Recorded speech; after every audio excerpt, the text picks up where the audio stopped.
ലോകത്തെ ശക്തരായ ഏകാധിപതികളായിട്ടുള്ള Putin, Xi Jinping, Narendra Modi എന്നിവർക്കൊപ്പം ട്രംപും ചേരുന്നു. ഈ 4 നേതാക്കളും തമ്മിൽ ഒരു അലയൻസ് ഉണ്ട്. ഈ 4 ശക്തികളും തമ്മിൽ രഹസ്യമായ ചില ചർച്ചകൾ നടന്നിട്ടുണ്ട്. ഞെട്ടിക്കുന്ന ചില വെളിപ്പെടുത്തലുകളും ചില വിവരങ്ങളുമാണ് വീഡിയോയിൽ. പൊതുവെ നമ്മുടെ മുഖ്യധാരാ മാധ്യമങ്ങളിലൊന്നും ചർച്ചയാകാത്ത എന്നാൽ ചില അമേരിക്കൻ ബുദ്ധിജീവികളുടെ ഗ്രൂപ്പുകളിലും മറ്റും വളരെ സീരിയസ് ആയിട്ട് ചർച്ച ചെയ്യപ്പെടുന്ന ഒരു ടോപ്പിക്കിനെ കുറിച്ചാണ് നമ്മൾ ഈ വീഡിയോയിൽ സംസാരിക്കാൻ പോകുന്നത്. ഇതിൽ പറയുന്ന കാര്യങ്ങൾ യഥാർത്ഥത്തിൽ നടന്നിട്ടുണ്ടോ ഇല്ലയോ എന്നതിനെ കുറിച്ച് നമുക്ക് വ്യക്തമായിട്ട് യാതൊരു തരത്തിലും തെളിയിക്കാൻ കഴിയില്ല. പ്രേക്ഷകരുടെ യുക്തിക്ക് വിടുന്നു.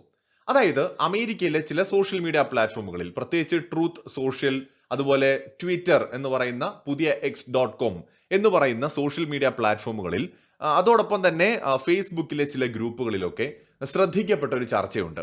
അതായത് അമേരിക്കയിലെ പുതിയ പ്രസിഡന്റ് ഡൊണാൾഡ് ട്രംപ് അദ്ദേഹത്തിന്റെ ഏറ്റവും ഉറ്റ തോഴനായിട്ടുള്ള ഇലോൺ മസ്കിനോടൊപ്പം ചേർന്നുകൊണ്ട് ഒരു പുതിയ ഗ്ലോബൽ ഓർഡർ സൃഷ്ടിക്കാനായിട്ട് ശ്രമിക്കുകയാണ്.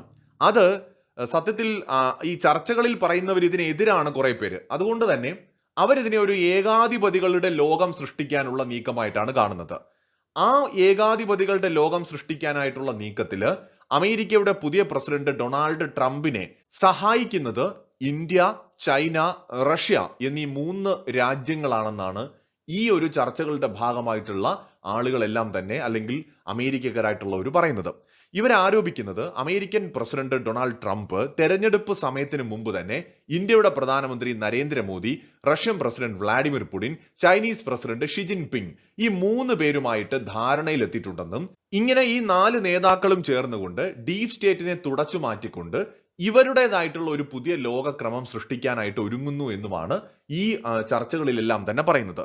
നമുക്ക് ഇനി ഈ ഒരു വിഷയത്തെക്കുറിച്ച് ഡീറ്റെയിൽ ആയിട്ടൊന്ന് അനലൈസ് ചെയ്യുകയാണെങ്കിൽ, ഡീപ് സ്റ്റേറ്റിനെ തകർക്കുന്നതിന് വേണ്ടിയിട്ടും ഒരു പുതിയ ലോകക്രമം ഉണ്ടാക്കുന്നതിന് വേണ്ടിയിട്ടും Narendra Modi, Xi Jinping, Vladimir Putin എന്നിവരോടൊപ്പം ചേർന്ന് ഡൊണാൾഡ് ട്രംപ് ഒരു അലയൻസ് ഉണ്ടാക്കിയിട്ടുണ്ട് എന്നും വൈറ്റ് ഹാറ്റ് അലയൻസിന്റെ ഭാഗമായിട്ട് ഈ നേതാക്കൾ ട്രംപിനെ സഹായിക്കുന്നുണ്ടെന്നും ഇവരെ കൂടാതെ മറ്റ് ചില നേതാക്കളും ഇതിൽ ഉൾപ്പെട്ടിട്ടുണ്ടെന്നും ഇവരുടെ എല്ലാം ലക്ഷ്യമെന്ന് പറയുന്നത് ഡീപ് സ്റ്റേറ്റിനെ ക്ലീൻ ചെയ്യുക, ഇല്ലാതെയാക്കുക എന്നതും ഒപ്പം ഒരു ഏകാധിപത്യ ലോകക്രമം കൊണ്ടുവരിക എന്നതുമാണെന്നാണ് ഇത്തരത്തിലുള്ള ആരോപണമായിട്ട് നിൽക്കുന്നത്. ഇതിന് സാധ്യതയുണ്ടോ എന്നതാണല്ലോ ആദ്യത്തെ ചോദ്യം. ഞാൻ ഏകാധിപത്യ ലോകം എന്നൊരു വാക്കിനോട് ഞാൻ യോജിക്കുന്നില്ല. എന്നാൽ ഒരു പുതിയ ലോകക്രമം ഉണ്ടാക്കാനുള്ള ശ്രമം നടക്കുന്നുണ്ടോ എന്ന് ചോദിച്ചാൽ വ്യക്തിപരമായി എന്റെ അഭിപ്രായം ഉണ്ടെന്നാണ്. കാരണം ലോകത്ത് നടക്കുന്ന ഓരോ കാര്യങ്ങളും നമ്മൾ എടുത്തു നോക്കിയാൽ അങ്ങനെ ഒരു നീക്കം നടക്കുന്നുണ്ട്. ഇത്രയും കാലം ലോകത്ത് ഡീപ് സ്റ്റേറ്റ് എന്ന് വിളിക്കുന്ന അമേരിക്കയിലെ കാണാമറയത്തിരുന്നു കൊണ്ട് കാര്യങ്ങൾ കൺട്രോൾ ചെയ്യുന്ന ഒരു കൂട്ടരായിരുന്നു ലോകക്രമം സെറ്റ് ചെയ്ത് മുന്നോട്ട് കൊണ്ടുപോയിക്കൊണ്ടിരുന്നതെങ്കിൽ അതിനൊരു മാറ്റം വരുന്നുണ്ട്. അതിനൊരു കാരണമുണ്ട്. ഈ ഡീപ് സ്റ്റേറ്റ് എന്ന് പറയുന്നത് ഇടത് ആശയങ്ങളോട് ചേർന്ന് നിന്നാണ് പ്രവർത്തിക്കുന്നത്. നമ്മളെ കേരള രാഷ്ട്രീയത്തിലെ ഇടത് വലതല്ല ഞാൻ പറയുന്നത്. ഇത് അന്താരാഷ്ട്ര സാഹചര്യങ്ങളെ വിലയിരുത്തി വേണം നമ്മൾ കാണേണ്ടത്. അപ്പോൾ പൊതുവെ ഇപ്പോൾ നമ്മൾ ഒരു ഉദാഹരണമായിട്ട് എടുത്താൽ അമേരിക്കയിൽ തന്നെ ഡീപ് സ്റ്റേറ്റ് സപ്പോർട്ട് ചെയ്യുന്നത് ഡെമോക്രാറ്റുകളെയാണ്. കാനഡയിൽ പോയി കഴിഞ്ഞാൽ ലിബറൽ പാർട്ടിയാണ്. അതിപ്പോ UK പോയി കഴിഞ്ഞാൽ ലിബറൽ പാർട്ടിയാണ്. എന്നാൽ അതേ സമയത്ത് ഇതിനൊരു ഓപ്പോസിറ്റ് ഉണ്ട്. അതായത് തീവ്രമായ ദേശീയതയുള്ള, അല്ലെങ്കിൽ അവരുടെ നമ്മുടെ സംസ്കാരം, നമ്മുടെ കൾച്ചറിലൊക്കെ ഭയങ്കരമായിട്ട് അഭിമാനം കൊള്ളുന്ന ഒരു കൂട്ടരുണ്ട്. അവരെ നമുക്ക് തീവ്ര വലതുപക്ഷം എന്ന് വിളിക്കാം. ഇപ്പോ ട്രംപ് തീവ്രമായ വലതുപക്ഷത്തിന്റെ ഒരു വക്താവാണ്. ജോർജിയ മെലോനി തീവ്ര വലതുപക്ഷത്തിന്റെ ഒരു വക്താവാണ്. അവരെ സംബന്ധിച്ചിടത്തോളം മുസോളിനിയൊക്കെ വളരെ വാഴ്ത്തപ്പെടേണ്ട ഒരാളാണ്. ഇപ്പൊ ജർമ്മനിയിൽ ഹിറ്റ്ലറിനോട് ഇപ്പോഴും മമത പുലർത്തുന്ന തീവ്ര വലതുപക്ഷം ജർമ്മനിയിലുണ്ട്. ഏതാണ്ട് അതുപോലെ തന്നെയാണ് ഇപ്പോ വ്ളാഡിമിർ പുടിൻ ആണെങ്കിലും ഷി ജിൻപിങ് ആണെങ്കിലും. പ്രധാനമന്ത്രി നരേന്ദ്രമോദിയുടെ കാര്യം എടുക്കുകയാണെങ്കിൽ അദ്ദേഹം പിന്തുടരുന്ന രാഷ്ട്രീയ പാർട്ടിയായ BJP, അത് RSSന്റെ ഒരു രാഷ്ട്രീയമായിട്ടുള്ള രൂപമാണ്. വളരെ തീവ്രമായിട്ടുള്ള ദേശീയത തന്നെയാണ് BJPയുടെയും പ്രധാനപ്പെട്ട ഒരു ആശയം എന്ന് പറയുന്നത്. ഇന്ത്യൻ സംസ്കാരം, ഇന്ത്യയുടെ കൾച്ചർ, ഇതിനൊക്കെ വളരെ പ്രാധാന്യം കൊടുക്കുന്ന തീവ്രമായ വലതുപക്ഷം എന്ന് പറയാവുന്ന ഒരു പാർട്ടി തന്നെയാണ് BJP. അതിന്റെ വക്താവാണ് നരേന്ദ്രമോദി. ലോകത്ത് ഏകാധിപതികൾ എന്ന് പേര് കേൾക്കുന്നവരാണ് ഷി ജിൻപിങ്, അതുപോലെ തന്നെ നമ്മുടെ വ്ളാഡിമിർ പുടിൻ എന്നിവര്. എന്നാൽ നരേന്ദ്രമോദിയുടെ കാര്യം പറയുമ്പോൾ അദ്ദേഹം ഒരു പൂർണ്ണമായ ഏകാധിപതിയല്ല, എന്നാൽ പൂർണ്ണമായിട്ടുള്ള ഒരു ജനാധിപത്യം എല്ലാ രീതിയിലും കാണിക്കുന്ന ഒരാളുമല്ല. ഇതിനിടയിൽ നിൽക്കുന്ന ഒരാളായിട്ടാണ് ഇന്ത്യയിലെ രാഷ്ട്രീയ പാർട്ടികൾ, പ്രതിപക്ഷ പാർട്ടികളാണെങ്കിലും ചില ഇന്ത്യ വിരുദ്ധരായിട്ടുള്ള മാധ്യമങ്ങളാണെങ്കിലും മോദിയെ ഇപ്പൊ കൊണ്ട് നിർത്തിയിരിക്കുന്നത് പൂർണ്ണമായ ഒരു ഏകാധിപതിയുമല്ല, വലിയ ജനാധിപത്യവാദിയുമല്ല. അതിന്റെ രണ്ടിന്റെയും ഇടയിലാണ്. ഇവിടെ ട്രംപിന്റെ പ്രധാനപ്പെട്ട എതിരാളി ആരാണ്? രാഷ്ട്രീയമായി നോക്കിയാൽ ഡെമോക്രാറ്റുകളാണ്. രണ്ടാമത് നമ്മൾ നോക്കിക്കഴിഞ്ഞാൽ ട്രംപിന്റെ പ്രധാനപ്പെട്ട എതിരാളി എന്ന് പറയുന്നത് ഡീപ് സ്റ്റേറ്റ് ആണ്. ഡീപ് സ്റ്റേറ്റ് ട്രംപിനെ ജയിക്കാൻ അനുവദിക്കുന്നില്ല. അദ്ദേഹത്തെ വധിക്കാനുള്ള ശ്രമം ഉണ്ടായി. ഡീപ് സ്റ്റേറ്റ് ട്രംപിനെ തകർക്കാൻ വലിയ ശ്രമങ്ങൾ ചെയ്തു. അപ്പോൾ വലിയ രീതിയിൽ ട്രംപിന്റെ ഏറ്റവും വലിയ എതിരാളി എന്ന് പറയുന്നത് ഡീപ് സ്റ്റേറ്റ് ആയിരുന്നു. ഇലോൺ മസ്കിന്റെയും ഏറ്റവും വലിയ എതിരാളി ഡീപ് സ്റ്റേറ്റ് ആയിരുന്നു. കാരണം തീവ്ര വലതുപക്ഷക്കാരനായിരുന്നു ഇലോൺ മസ്ക്. മസ്കിന്റെ സ്വപ്നങ്ങൾക്ക് എന്നും ഈ ഡെമോക്രാറ്റുകളും ഈ ഡീപ് സ്റ്റേറ്റും ഒരു തടസ്സമായിരുന്നു. അപ്പോൾ മസ്ക് ആഗ്രഹിക്കുന്നത് അതിനെ എതിർക്കുന്ന ഒരു പുതിയ ലോകക്രമം കൊണ്ടുവരണമെന്നാണ്. അതൊരു ചിലപ്പോൾ ഒരു ഏകാധിപത്യ സ്വഭാവമുള്ള ലോകക്രമം തന്നെ ആയിരിക്കാം. അതിന് മസ്ക് ട്രംപിനെ സഹായിക്കുന്നുണ്ട്. അതിലൂടെ മസ്കിന് ഒരുപാട് ലക്ഷ്യങ്ങളുമുണ്ട്. ഇനി ഇന്ത്യയുടെ പ്രധാന എതിരാളി ആരാണ്? ഈ ഡീപ് സ്റ്റേറ്റ് ആണ്. ഇപ്പോൾ ബംഗ്ലാദേശിലെ പ്രശ്നങ്ങൾ എടുത്താലും ഇന്ത്യക്കുള്ളിൽ പ്രശ്നങ്ങൾ ഉണ്ടാക്കാൻ നോക്കുന്നതാണെങ്കിലും ഡീപ് സ്റ്റേറ്റ് ഇന്ത്യയുടെ ഒരു പ്രധാന പ്രശ്നം തന്നെയാണ്. അപ്പൊ ഇന്ത്യയും സ്വാഭാവികമായിട്ടും ഡീപ് സ്റ്റേറ്റിനെ തകർക്കാൻ ആഗ്രഹിക്കും. അപ്പൊ അങ്ങനെ വരുമ്പോൾ ഇന്ത്യയുടെ സപ്പോർട്ട് ആർക്ക് പോകും? ട്രംപിന് പോകും. ഇത് എന്റെ അഭിപ്രായമല്ല, അമേരിക്കക്കാരായിട്ടുള്ള കുറെ പേരുടെ ചർച്ചകളിൽ നിന്ന് മനസ്സിലായ കാര്യമാണ്. മൂന്നാമത്തെ കാര്യം എന്ന് പറയുന്നത് ഷി ജിൻപിങ്ങിനെ സംബന്ധിച്ചിടത്തോളം ഏറ്റവും വലിയ എതിരാളി ഡീപ് സ്റ്റേറ്റ് തന്നെയാണ്. ഒരു സംശയവും അതിനകത്ത് വേണ്ട. ബംഗ്ലാദേശിൽ ഉണ്ടായ കാര്യങ്ങളിൽ ചൈനയും അത്ര ഹാപ്പി ഒന്നുമല്ല. കാരണം എന്തൊക്കെ പറഞ്ഞാലും ഷേഖ് ഹസീന ചൈനയുമായിട്ട് ഒരു നല്ല ടേംസിലായിരുന്നു പോയിക്കൊണ്ടിരുന്നത്. അപ്പോൾ അമേരിക്കയുടെ കളി അതിന്റെ പുറകിലുണ്ടെന്ന് ചൈനയ്ക്ക് നന്നായിട്ട് അറിയാം. ഇനി പുടിന്റെ കാര്യം എടുത്താൽ പുടിന്റെയും ആ പ്രശ്നം എന്താണ്? ഡീപ് സ്റ്റേറ്റ് തന്നെയാണ്. പുടിന്റെയും പ്രശ്നം പുടിന് നന്നായിട്ട് അറിയാം.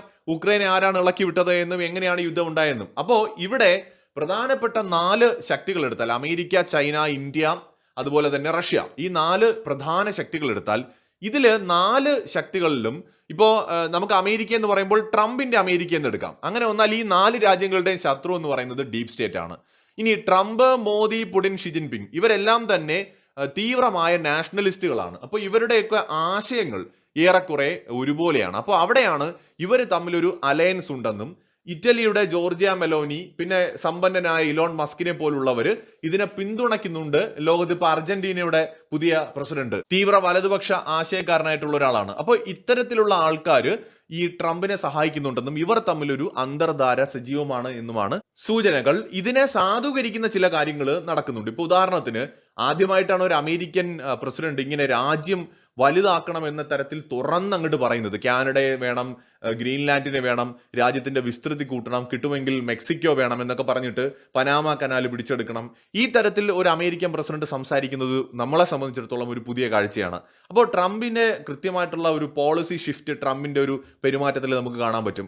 അത് പൊതുവെ നേരത്തെ ഉണ്ടായിരുന്ന അമേരിക്കൻ നിലപാടുകളിൽ നിന്ന് വളരെ വ്യത്യസ്തവും റഷ്യ നടത്തുന്ന യുക്രൈൻ അധിനിവേശത്തിനെ പിന്തുണയ്ക്കുന്ന തരത്തിലുമാണ്. അപ്പൊ ഇവിടെ നോക്കൂ, ഇപ്പോ ചൈനയെ സംബന്ധിച്ചിടത്തോളം ഇന്ത്യയുടെ ഭാഗമായിട്ടുള്ള അരുണാചൽ പ്രദേശ്, ലഡാക്ക് ഒന്നും കിട്ടാൻ പോകുന്നില്ല എന്ന് അവർക്ക് നന്നായിട്ട് അറിയാം. ചൈന ചുമ്മാ അങ്ങനെ പെട്ടെന്ന് ഒരു ദിവസം വന്നിട്ട് അതിർത്തി ശാന്തമാക്കിയതല്ല. അതായത് ചൈന തിരിച്ചറിയുന്നുണ്ടെന്നാണ് എനിക്ക് തോന്നുന്നത്. അതായത് ഇന്ത്യയുമായിട്ടൊരു യുദ്ധം പോസിബിൾ അല്ല. അങ്ങനെ ഇന്ത്യയുമായിട്ടൊരു യുദ്ധം ചെയ്ത് ഈ ഒരു ഇന്ത്യയുടെ പ്രദേശങ്ങൾ പിടിച്ചെടുത്തു എന്നതുകൊണ്ട് ചൈനയ്ക്ക് നഷ്ടങ്ങളല്ലാതെ ഇനി ലാഭമൊന്നും ഉണ്ടാകാൻ പോകുന്നില്ല. അപ്പൊ ഇന്ത്യയുമായിട്ടൊരു ടേംസിൽ പോകുന്നതാണ് നല്ലത് എന്ന് ചൈനീസ് ഗവൺമെന്റ് മനസ്സിലാക്കിയിട്ടുണ്ട്. രണ്ടാമത്, ചൈനയ്ക്ക് ഇന്ത്യയുമായിട്ടുള്ള അതിർത്തി പ്രശ്നത്തെക്കാൾ വളരെ പ്രധാനമാണ് തായ്വാൻ എന്ന് പറയുന്നത്. തായ്വാൻ അവർക്ക് വേണം. അപ്പൊ ചൈനയ്ക്ക് തായ്വാൻ വേണം. അമേരിക്കയ്ക്ക്, അതായത് ട്രംപിന്റെ അമേരിക്കയ്ക്ക് ഗ്രീൻലാൻഡും കാനഡയും വേണം. അതേ സമയത്ത് വ്ളാഡിമിർ പുടിന് യുക്രൈൻ വേണം. ഇന്ത്യക്ക് വേണമെങ്കിൽ ബംഗ്ലാദേശിലെ കുറെ ഭാഗങ്ങളും വേണമെങ്കിൽ ഈ സമയത്ത് എടുക്കാം. പാക് അധീന കാശ്മീരും വേണമെങ്കിൽ എടുക്കാം. അപ്പൊ ഈ തരത്തില് ഇന്ത്യക്ക് നമ്മുടെ രാജ്യത്തിനെ എക്സ്പാൻഡ് ചെയ്യണമെന്നുണ്ട്. ചൈനയ്ക്കുണ്ട്, റഷ്യയ്ക്കുണ്ട്, അമേരിക്കയ്ക്കുണ്ട്. കാരണം ഈ 4 രാജ്യങ്ങളാണ് ലോകത്തെ ഏറ്റവും പ്രധാനപ്പെട്ട 4 സൈനിക ശക്തികൾ എന്ന് പറയുന്നത്. ഭാവിയിൽ അതുകൊണ്ട് ഈ രാജ്യങ്ങൾക്കിടയിൽ ഒരു ധാരണ ഉണ്ടാകാനുള്ള സാധ്യത വളരെ കൂടുതലാണ്. ഇനി സ്പേസിന്റെ കാര്യം എടുത്താൽ ലോകത്തെ പ്രധാനപ്പെട്ട 4 രാജ്യങ്ങൾ ഏതൊക്കെയാണ്? അമേരിക്ക, റഷ്യ, ഇന്ത്യ, ചൈന തന്നെയല്ലേ? ബഹിരാകാശ രംഗത്ത് ഈ 4 രാജ്യങ്ങളുമാണ് പ്രധാനപ്പെട്ട ശക്തികൾ. അപ്പൊ ഈ 4 രാജ്യങ്ങൾക്കും ഒന്നിച്ച് ഒരു ധാരണയിൽ പോവുകയാണെങ്കിൽ, 4 രാജ്യങ്ങളും തമ്മിൽ ഒരു അണ്ടർസ്റ്റാൻഡിങ്ങിൽ പോവുകയാണെങ്കിൽ സ്പേസിനെ വേണമെങ്കിൽ പോലും വേറെ ലെവലിലേക്ക് എത്തിക്കാം. ഇതൊക്കെ ഒരുപക്ഷെ മസ്കിന്റെ ബുദ്ധി ആയിരിക്കാം. മസ്ക് ബഹിരാകാശ രംഗത്ത് വലിയ മുന്നേറ്റം ആഗ്രഹിക്കുന്നുണ്ട്. അപ്പോൾ പ്രധാന രാജ്യങ്ങളുമായിട്ട് സഹകരിച്ചുകൊണ്ട് ഒരു ലോകക്രമത്തിൽ ഒരു മാറ്റം കൊണ്ടുവരിക, ഗ്ലോബൽ ഓർഡറിൽ കൃത്യമായ ഒരു മാറ്റം. ഇന്നത്തെ ഈ ലോകക്രമത്തെ മാറ്റണമെന്നുണ്ടെങ്കിൽ പുതിയ രീതിയിലുള്ള ഒരു സിസ്റ്റം തന്നെ ഫോം ചെയ്യേണ്ടതായിട്ടുണ്ട്. ഏതാനും മാസങ്ങൾക്ക് മുമ്പ്, അതായത് കഴിഞ്ഞ വർഷം, ഈ ഒരു ടോപ്പിക്കിനെ കുറിച്ച് ഒരു ലേഖനം ഒരു മാധ്യമത്തിൽ എഴുതിയിട്ടുണ്ടായിരുന്നു. അതിന്റെ തലക്കെട്ടെന്ന് പറയുന്നത് ആഗോള സ്വേച്ഛാധിപത്യത്തിന്റെ 4 കുതിര പടയാളികളായിട്ട് പുടിൻ, ഷി ജിൻപിങ്, മോദി എന്നിവരോടൊപ്പം ട്രംപ് ചേർന്നിരിക്കുന്നു. ലേഖനത്തിൽ പറയുന്നുണ്ട് ഡൊണാൾഡ് ട്രംപ്, അദ്ദേഹത്തിന്റെ എതിരാളികളായിട്ടുള്ള ചൈനയുടെ ഷി ജിൻപിങ്, റഷ്യയുടെ വ്ളാഡിമിർ പുടിൻ, കൂടാതെ നരേന്ദ്രമോദി, ഇവരെല്ലാം തന്നെ ശക്തരായിട്ടുള്ള നേതാക്കളാണ്, ശക്തമായ രാഷ്ട്രീയത്തിന്റെ വക്താക്കളാണ്. അധികാരം അല്ലെങ്കിൽ ആ രാഷ്ട്രീയമായ പവർ ഇവരിലേക്ക് കേന്ദ്രീകരിച്ചിരിക്കുന്ന ഏകാധിപതികളെ പോലെയാണ്, ഏകനായ സർവശക്തനായ വ്യക്തിയാണ് ഇവരൊക്കെ എന്നാണ് ലേഖനത്തിൽ പറയുന്നത്. 2018 ഷി ജിൻപിങ് പ്രസിഡൻഷ്യൽ ടേം ലിമിറ്റിനെ റിമൂവ് ചെയ്തതും അതേ കാര്യം നേരത്തെ പുടിൻ ചെയ്തതും, അതുപോലെ പ്രധാനമന്ത്രി നരേന്ദ്രമോദി തുടർച്ചയായിട്ട് അധികാരത്തിൽ വരുന്നതിന് വേണ്ടി ചെയ്തുകൊണ്ടിരിക്കുന്ന കാര്യങ്ങൾ, ഇന്ത്യയിലും റഷ്യയിലും ഒക്കെ നമ്മുടെ ജനാധിപത്യം ദുർബലപ്പെടുന്നു എന്നൊക്കെ പറഞ്ഞിട്ട് ശരിക്കും ഇതിനെ എതിർത്തുകൊണ്ടുള്ള ഒരു ലേഖനമാണ്. ഇത് എഴുതിയിരിക്കുന്നത് UK-യിലുള്ള ഒരു ജേർണലിസ്റ്റ് ആണ്. അപ്പോൾ കാര്യങ്ങൾ വളരെ വ്യക്തമാണ്. ലോകത്തെ ഈ 4 രാജ്യങ്ങളും തമ്മിൽ ഒരു ധാരണ ഉണ്ടാകാനുള്ള എല്ലാ സാധ്യതയും ഞാൻ കാണുന്നുണ്ട്. അത് എന്തുകൊണ്ടെന്നാൽ ഇപ്പോൾ അമേരിക്കയും ചൈനയും തമ്മിലുള്ള റിലേഷൻ എന്ന് പറയുന്നത് ഒരു മത്സരം നിലനിൽക്കുന്ന റിലേഷൻ ആയിരിക്കും. അത് ട്രേഡിന്റെ കാര്യത്തിൽ. അമേരിക്കയും റഷ്യയും തമ്മിലുള്ള റിലേഷൻ എന്ന് പറയുന്നത് അത് ആയുധ വ്യാപാരത്തിലും ആയുധ നിർമ്മാണത്തിലും ടെക്നോളജിയിലുമൊക്കെ ഒരു മത്സരം ഉണ്ടാകുമെങ്കിലും ഒരു മ്യൂച്വൽ റെസ്പെക്റ്റും അണ്ടർസ്റ്റാൻഡിങ്ങും അവിടെയും ഉണ്ടാകും. ഇന്ത്യയും അമേരിക്കയും തമ്മിലുള്ള റിലേഷൻ എന്ന് പറയുന്നത് സൗഹൃദം ഉണ്ടാകും, പക്ഷെ അപ്പോഴും അവിടെയും ഒരു ഹെൽത്തി ആയിട്ടുള്ള മത്സരം ഉണ്ടാകും, ഒരു മ്യൂച്വൽ അണ്ടർസ്റ്റാൻഡിങ് ഉണ്ടാകും. ഇതിൽ ഇപ്പോൾ അമേരിക്ക ഏറ്റവും അധികം അടുപ്പം കാണിക്കാൻ സാധ്യതയുള്ളത് ഇന്ത്യയോടായിരിക്കും. അത് കഴിഞ്ഞാൽ റഷ്യ ആയിരിക്കും ട്രംപിനെ സംബന്ധിച്ച്. അതിനുശേഷമായിരിക്കും എന്തായാലും ചൈന വരിക. കാരണം ചൈന അമേരിക്കയുടെ തൊട്ടടുത്തേക്ക് എത്തുന്നുണ്ട്. അപ്പോൾ വലിയൊരു കോമ്പറ്റേറ്റർ ആയിട്ട് അമേരിക്ക ചൈനയെ കാണുന്നുണ്ട്. അപ്പോൾ ആ ഒരു കോമ്പറ്റീഷനൊക്കെ ഉണ്ടാകുമ്പോൾ തന്നെയും ഈ നേതാക്കൾക്കിടയിൽ ഒരു അണ്ടർസ്റ്റാൻഡിങ് ഉണ്ടാവാനുള്ള സാധ്യത വളരെ കൂടുതലാണ്. അത് രഹസ്യമായിട്ട് അത്തരം ചർച്ചകൾ നടക്കുമോ എന്ന് ചോദിച്ചാൽ നടക്കും. അതിനുള്ള സംവിധാനങ്ങളൊക്കെ ഉണ്ട്. അത് ചിന്തിച്ചാൽ മനസ്സിലാക്കാവുന്ന കാര്യമാണ്. പവർഫുൾ ആയിട്ടുള്ള രാജ്യങ്ങൾ തമ്മിൽ ഒരു ഐക്യം ഉണ്ടാവുകയാണെങ്കിൽ അതിലെ ഏറ്റവും വലിയ ശക്തി എന്ന് പറയുന്നത്, നോക്കൂ, ദുർബലരായിട്ടുള്ള ഒരു 30 പേരുള്ളതിനേക്കാൾ നല്ലത് പവർഫുൾ ആയിട്ടുള്ള 2 പേര് കൂടെ ഉള്ളതായിരിക്കും. ഇപ്പോൾ ട്രംപിനെ സംബന്ധിച്ച് അതുകൊണ്ടാണ് ട്രംപ് നാറ്റോയെ ഗൗനിക്കാത്തത്. അതുകൊണ്ടാണ് UK കാര്യമായിട്ട് ഇപ്പോൾ എടുക്കുന്നില്ല. ട്രംപിന് അവരുടെ സഖ്യരാജ്യങ്ങൾ എന്ന് പറഞ്ഞാൽ അവരുടെ താഴെ കിടക്കുന്ന ഒരു സാമന്ത രാജ്യമായിട്ട് മാത്രമാണ് ട്രംപ് കാണുന്നത്. എന്നാൽ തുല്യ ശക്തികളുമായിട്ട്, പവർഫുൾ രാജ്യങ്ങളുമായിട്ടും ലീഡേഴ്സുമായിട്ടും ഇടപെടുന്നതിന് വേണ്ടിയിട്ടാണ് ട്രംപ് ആഗ്രഹിക്കുന്നത്. അവിടെ ട്രംപിന്റെ മുമ്പിൽ ഇന്ത്യയും ചൈനയും റഷ്യയും ഒരു പവർഫുൾ ആയിട്ടുള്ള രാജ്യത്തിന്റെ പ്രതീകങ്ങളാണ്. അപ്പോൾ വലിയ കളികൾ ഇനി നമുക്ക് പ്രതീക്ഷിക്കാം. ലോകക്രമം തന്നെ മാറ്റിമറിക്കാൻ ട്രംപും മസ്കും ചേർന്ന് ശ്രമിക്കും. അതിനുള്ള ശേഷി അമേരിക്കയ്ക്കുണ്ട്. അതിനവർക്ക് വേണ്ടത് ലോകത്തെ ബാക്കിയുള്ള ശക്തമായ രാജ്യങ്ങളെയാണ്. അതിൽ അവരെന്തായാലും കൺസിഡർ ചെയ്യുന്ന 3 രാജ്യങ്ങൾ ചൈനയും റഷ്യയും ഇന്ത്യയുമായിരിക്കും. ഇത് നമ്മൾ പറയുന്നതല്ല, അമേരിക്കക്കാർ തന്നെ ഈ ഒരു ടോപ്പിക് ഇപ്പോൾ ചർച്ച ചെയ്ത് തുടങ്ങിയിട്ടുണ്ട്. ഇതുമായി ബന്ധപ്പെട്ട് ഇനി കൂടുതൽ അപ്ഡേറ്റ്സ് ഒക്കെ നമുക്ക് കിട്ടാൻ ചാൻസ് ഉണ്ട്. തീർച്ചയായിട്ടും കൂടുതൽ വീഡിയോകളുമായിട്ട് വരാം. ബൈ.